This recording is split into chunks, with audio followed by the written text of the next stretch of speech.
कुल देवता की कृपा से ही घर परिवार की उन्नति, धन संपत्ति की वृद्धि और व्यापार में सफलता संभव होती है। आज का यह कुल देवता का चमत्कारी पाठ विशेष रूप से उन लोगों के लिए है जो आर्थिक संकट, बेरोजगारी और व्यापार की असफलताओं से परेशान हैं। विश्वास और भक्ति से इस स्तोत्र का श्रवण करने पर कुल देवता स्वयं रक्षा करते हैं और जीवन में समृद्धि, स्थिरता और सफलता का मार्ग प्रशस्त करते हैं।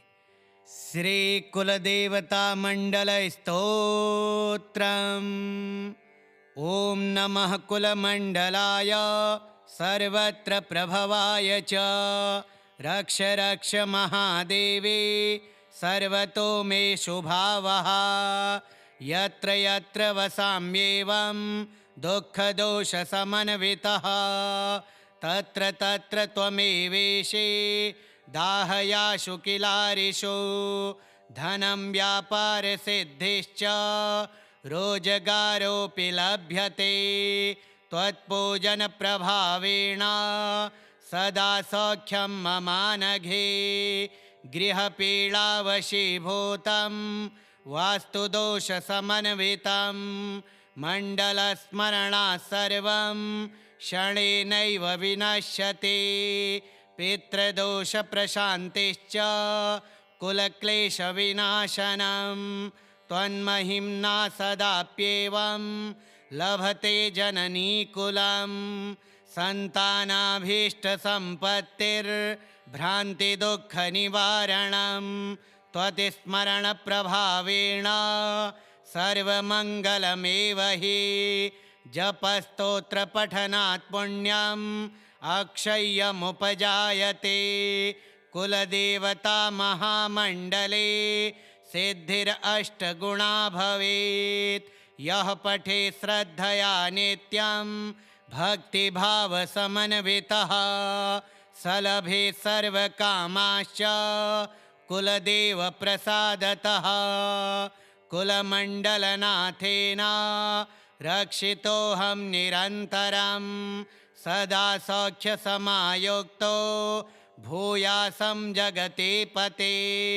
ॐ नमः कुलमण्डलाय सर्वत्र प्रभवाय च रक्ष रक्ष महादेवे सर्वतो मे शुभावः। यत्र यत्र वसाम्येवं दुःखदोष समन्वितः तत्र तत्र त्वमेवेशे दाहयाशु किलारिषु। धनं व्यापार सिद्धिश्च रोजगारोऽपि लभ्यते त्वत्पूजन प्रभावेण सदा सौख्यं ममानघे। गृहपीडावशीभूतं वास्तुदोष समन्वितं मण्डलस्मरणात् सर्वं क्षणेनैव विनश्यति।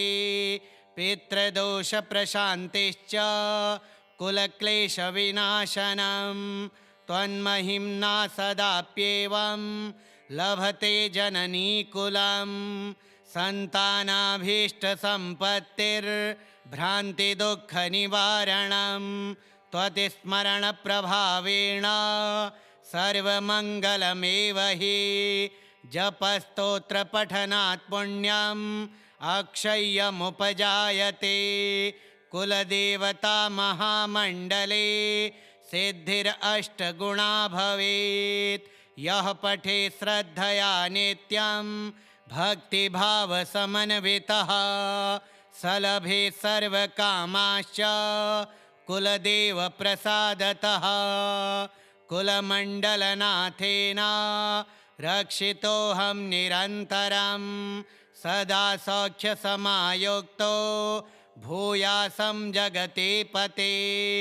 ॐ नमः कुलमण्डलाय सर्वत्र प्रभवाय च रक्ष रक्ष महादेवे सर्वतो मे शुभावः। यत्र यत्र वसाम्येवं दुःखदोष समन्वितः तत्र तत्र त्वमेवेशे दाहयाशु किलारिषु। धनं व्यापारसिद्धिश्च रोजगारोऽपि लभ्यते त्वत्पूजनप्रभावेण सदा सौख्यं ममानघे गृहपीडावशीभूतं वास्तुदोषसमन्वितं मण्डलस्मरणात् सर्वं क्षणेनैव विनश्यति पितृदोषप्रशान्तिश्च कुलक्लेशविनाशनं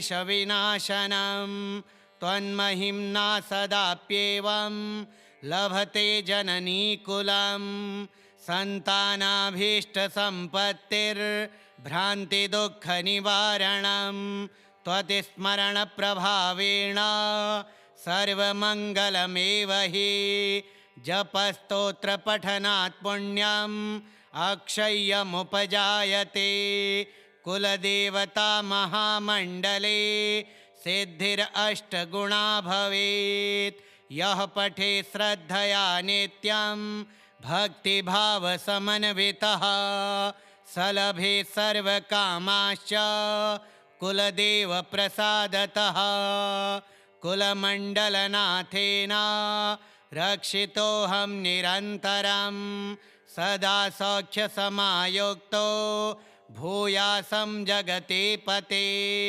ॐ नमः कुलमण्डलाय सर्वत्र प्रभवाय च रक्ष रक्ष महादेवी सर्वतो मे शुभावः यत्र यत्र वसाम्येवं दुःखदोषसमन्वितः तत्र तत्र त्वमेवेशे दाहयाशु किलारिषु धनं व्यापारसिद्धिश्च रोजगारोऽपि लभ्यते त्वत्पूजनप्रभावेण सदा सौख्यं ममानघे गृहपीडावशीभूतं वास्तुदोषसमन्वितं मण्डलस्मरणात् सर्वं क्षणेनैव विनश्यति पितृदोषप्रशान्तिश्च कुलक्लेशविनाशनं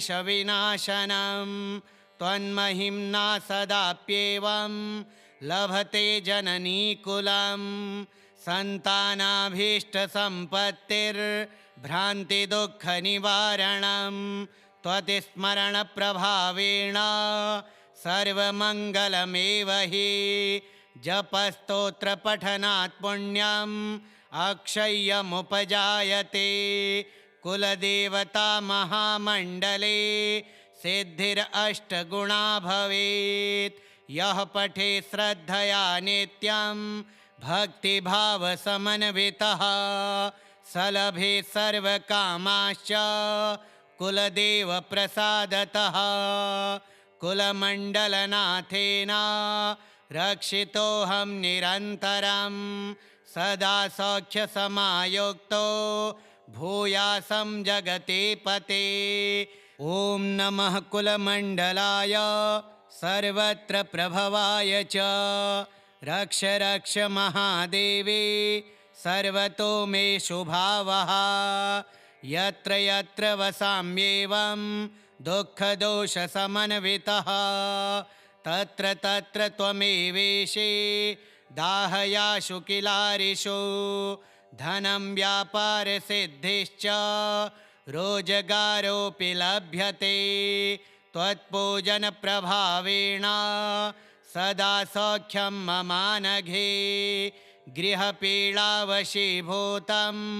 वास्तुदोषसमन्वितं मण्डलस्मरणात् सर्वं क्षणेनैव विनश्यति पितृदोषप्रशान्तिश्च कुलक्लेशविनाशनं त्वन्महिम्ना सदाप्येवं लभते जननीकुलं सन्तानाभीष्टसम्पत्तिर्भ्रान्तिदुःखनिवारणं त्वत्स्मरणप्रभावेण सर्वमङ्गलमेव हि जपस्तोत्रपठनात् पुण्यम् अक्षय्यमुपजायते कुलदेवता महामण्डले सिद्धिरष्टगुणा भवेत् यः पठे श्रद्धया नित्यं भक्तिभावसमन्वितः सलभे सर्वकामाश्च कुलदेवप्रसादतः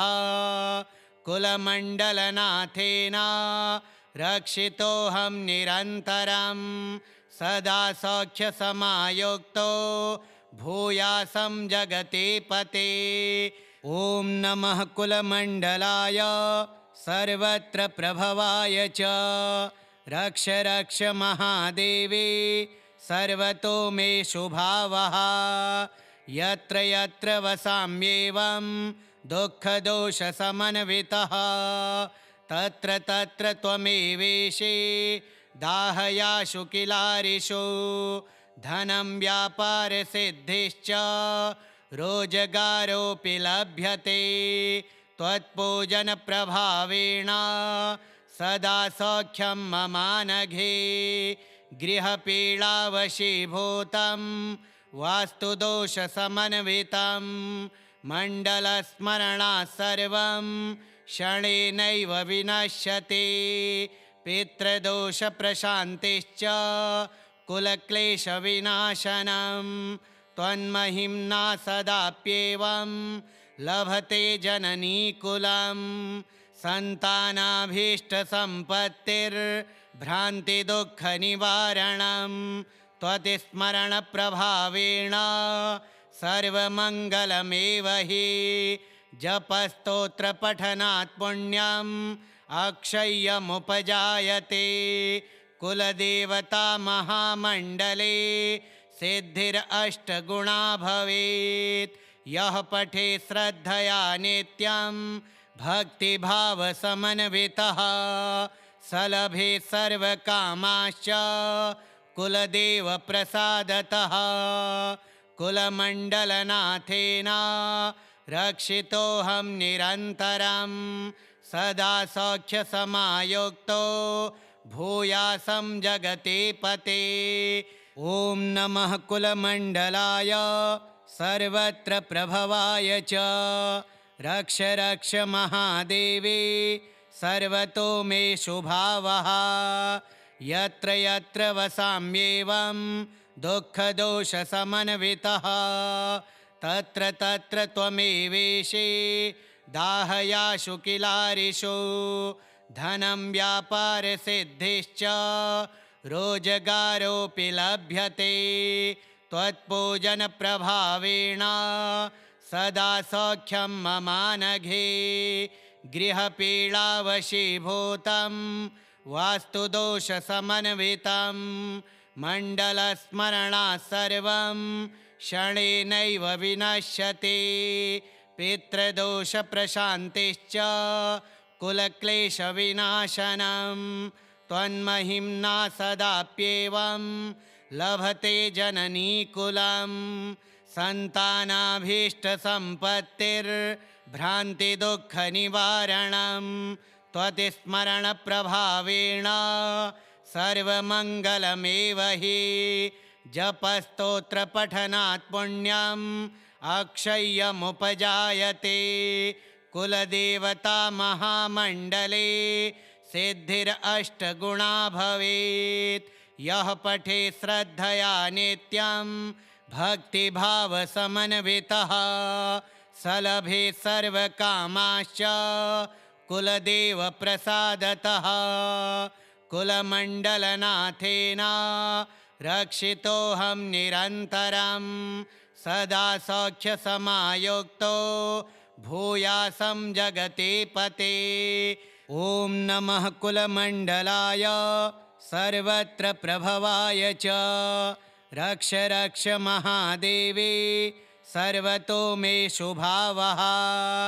यत्र यत्र वसाम्येवं दुःखदोषसमन्वितः तत्र तत्र त्वमेवेशे दाहयाशु किलारिषु धनं व्यापारसिद्धिश्च रोजगारोऽपि लभ्यते त्वत्पूजनप्रभावेण सदा सौख्यं ममानघे गृहपीडावशीभूतं वास्तुदोषसमन्वितं मण्डलस्मरणात् सर्वं क्षणेनैव विनश्यति पितृदोषप्रशान्तिश्च कुलक्लेशविनाशनं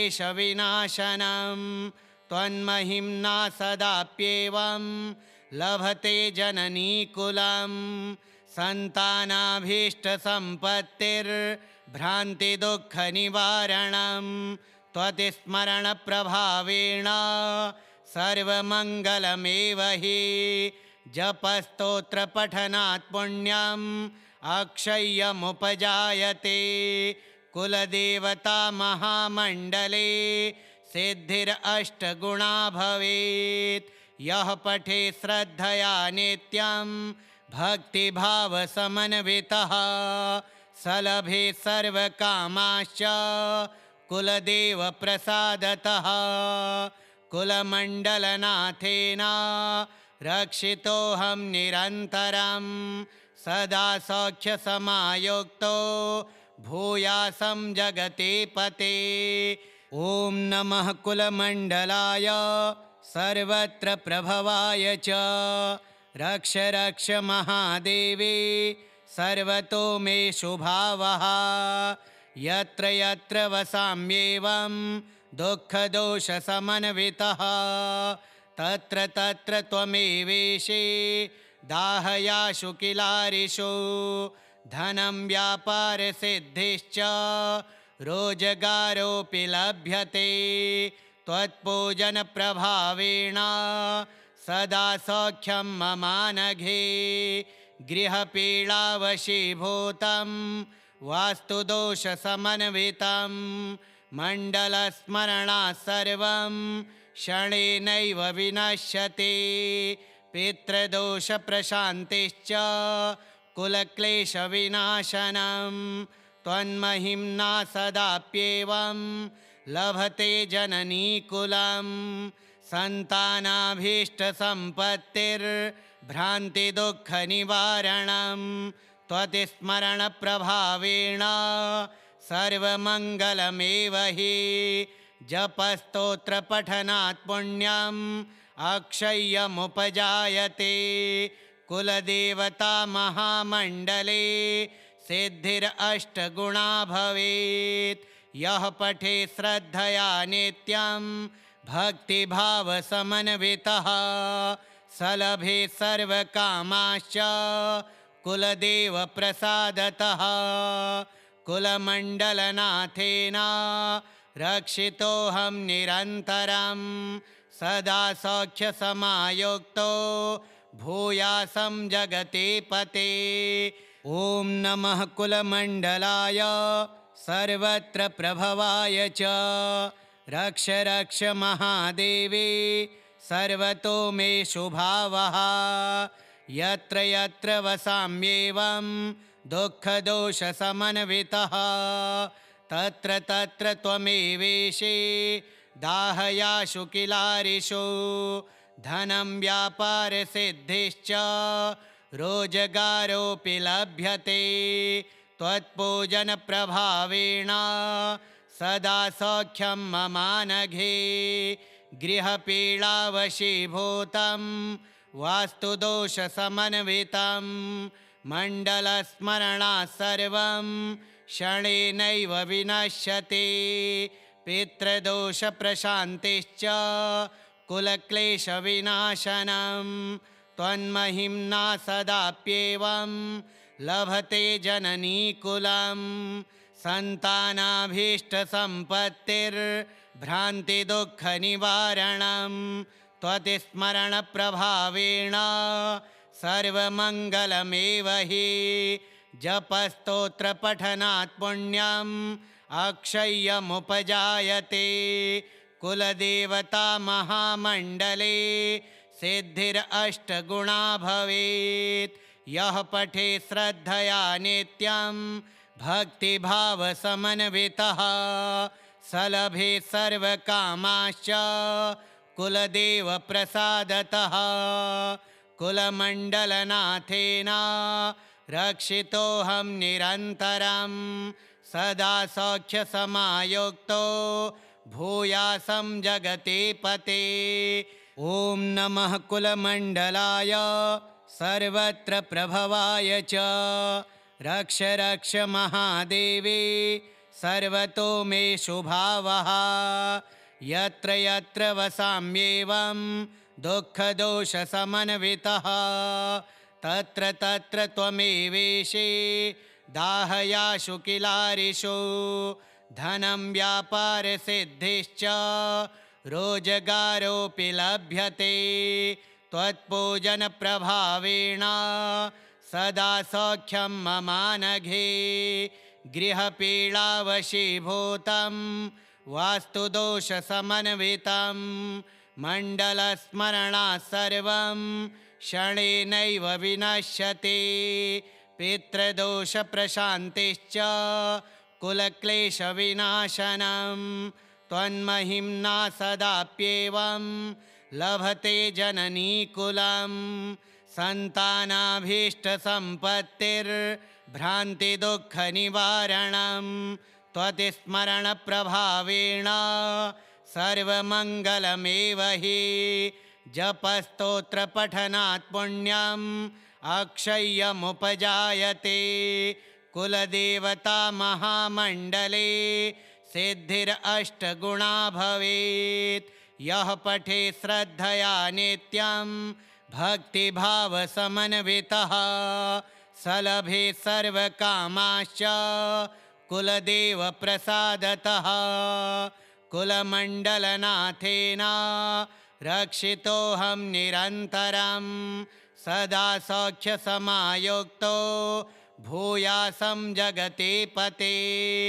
श्रीकुलदेवतामण्डलस्तोत्रम् श्रीकुलदेवार्पणमस्तु।